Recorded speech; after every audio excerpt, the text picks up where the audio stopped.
Question ये है sir कि कर्म ज्ञान के पहले नियम में कहा गया है कि जैसा कर्म वैसा फल। फल हमारी इच्छा अनुसार नहीं, लेकिन कर्म की गुणवत्ता अनुसार आएगा। तो हम कैसे जान सकते हैं कि हमारे कर्म की गुणवत्ता फल देने तक पहुंची या नहीं? देखिए, ये बिल्कुल बराबर बात है। कई बार लोग इसीलिए डिस्टर्ब भी होते हैं क्योंकि वो ये सोचते हैं कि मैंने पूरी मेहनत से काम किया है, मैंने पूरी लगन से काम किया, मैंने कोई कमी नहीं छोड़ी। लेकिन तुमने कमी नहीं छोड़ी, लेकिन तुम्हारे कार्य में अभी वहाँ तक नहीं पहुँचा जितना फल देने के लिए ज़रूरी था। तो किसी भी समय पे जब तुम कार्य करते हो तब तुम ये जान नहीं सकते कि तुम्हारा कर्म उस लेवल तक का पहुँचा है जितना फल देने के लिए ज़रूरी है या नहीं। क्योंकि जब हम कार्य करते हैं तो किसी भी वर्तमान में करेंगे, प्रेजेंट में करेंगे, और उसका फल भविष्य में आएगा। तो वर्तमान में हम नहीं जान सकते कि हमारा कर्म फल देने की अवस्था में पहुंचा या नहीं पहुंचा।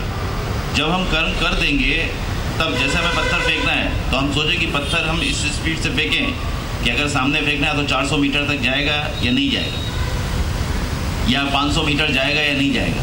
तो जब हम पत्थर को फेंकेंगे तो पत्थर की पकड़, हमारे हाथ का एंगल, हमारी स्पीड, हमारा जोश, उस समय की परिस्थितियाँ, अभी हवा अपोजिट डायरेक्शन में चल रही है तो पत्थर की थोड़ी ना थोड़ी स्पीड को तो काटेगी। तो कई सारी चीज़ें, कई फैक्टर उस पर डिपेंड करते हैं कि हमारा जो कर्म है वो उस लेवल तक पहुंचा फल देने लायक या नहीं। लेकिन हम किसी भी वर्तमान में स्वयं नहीं जान सकते कि हमारा कर्म उस लेवल तक पहुंच गया जो हमें जैसा फल चाहिए था वैसा देगा। ये हम प्रेजेंट में नहीं जान सकते। समझाने का मतलब ये है, बताने का मतलब ये है कि किसी भी प्रेजेंट में हम ये नहीं जान सकते कि हमारा कर्म उस लेवल तक पहुंचा है या नहीं जितना फल देने के लिए ज़रूरी है। तो मतलब क्या है कि फल तो तभी मिलेगा जब आपके कार्य की गुणवत्ता उस लेवल तक पहुंची होगी जितना फल देने के लिए ज़रूरी है। जैसे कोई व्यक्ति के पास पानी उबालने को दिया जाए और उसको बोले कि ये 1000 लीटर पानी है, तुम उबाल दो। अच्छा, कितनी देर में उबाल दोगे? तो वो तुरंत ये नहीं बता सकता कि 1000 लीटर पानी हम कितनी देर में उबाल देंगे। वो ये कहेगा कि हमारे पास जो भी संसाधन है और आज के समय में जो हमारे पास परिस्थिति है उसमें मोटा मोटा इतना समय लगेगा। लेकिन वो समय कम भी लग सकता है और ज़्यादा भी लग सकता है। कम और ज़्यादा लगना बाहरी परिस्थितियों पर या आपके संसाधनों के कमज़ोर या सशक्त होने पर निर्भर करता है। मान लीजिए आपके संसाधन जो है कमज़ोर है या आपके संसाधन जो है स्ट्रॉन्ग है, तो कमज़ोर होंगे तो ज़्यादा टाइम लगेगा। मान लीजिए जिस बर्नर पे या जिस सगड़ी पर या जिस स्टोव पर आप पानी गर्म कर रहे हो उसकी हीट कम है तो ज़्यादा टाइम लगेगा 1000 लीटर पानी गर्म करने में। लेकिन अगर किसी पर अच्छा उसकी हीट है, जल्दी तेज़ी से गर्म हो जाता है तो उसमें कम टाइम लगेगा। दूसरी चीज़, बाहर का डिस्टर्बेंस क्या है?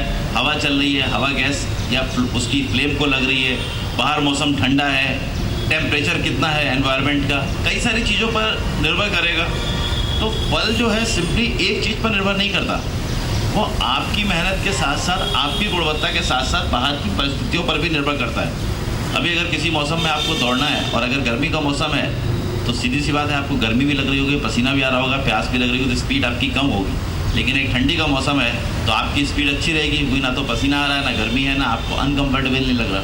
तो लेकिन हम किसी भी वर्तमान में नहीं जान सकते कि हमारा कर्म उस लेवल तक पहुंचा है या नहीं पहुंचा।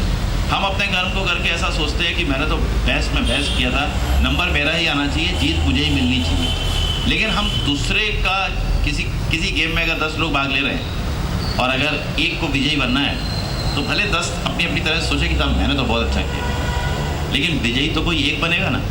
तो इसका मतलब क्या हुआ? जो विजयी बना है उसका प्रारब्ध और पुरुषार्थ का गुणांक। प्रारब्ध तो देखो किसी को मालूम नहीं, आपके कर्म होते हैं, हमेशा बता दें, किसी भी समय मालूम नहीं, हो सकता है आपका उस समय पैर मुड़ जाए, हो सकता है आपको कुछ और याद आ जाए जिसके कारण आपकी स्पीड कम हो जाए तो आप हार सकते हो।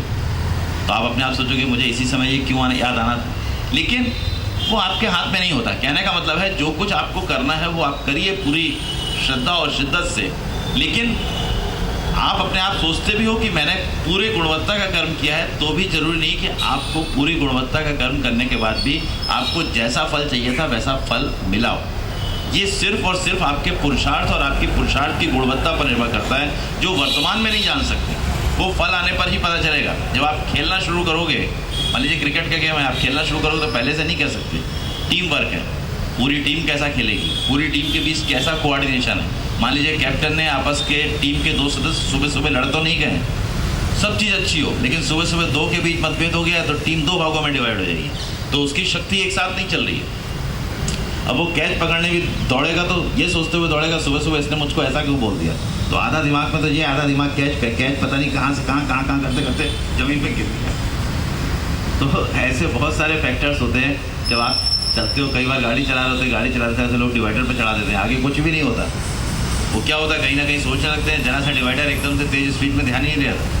तो कर्म की गुणवत्ता आपके वर्तमान के कर्म कुशलता पर निर्भर करती है, और वर्तमान की कर्म कुशलता हम वर्तमान में ही जज नहीं कर सकते कि वो फल देने लायक अवस्था में पहुंची है या नहीं, तो वो भविष्य में ही पता चलेगा। इसलिए कोई भी व्यक्ति वर्तमान में ये नहीं जान सकता कि हमारे कार्य की गुणवत्ता कैसी है, हमारे कर्म की गुणवत्ता कैसी है, इसलिए वो अपने आप भविष्य में ही उसका पता चल सकता है। तो वर्तमान में कोई अपने कर्म की गुणवत्ता को नहीं बता सकता।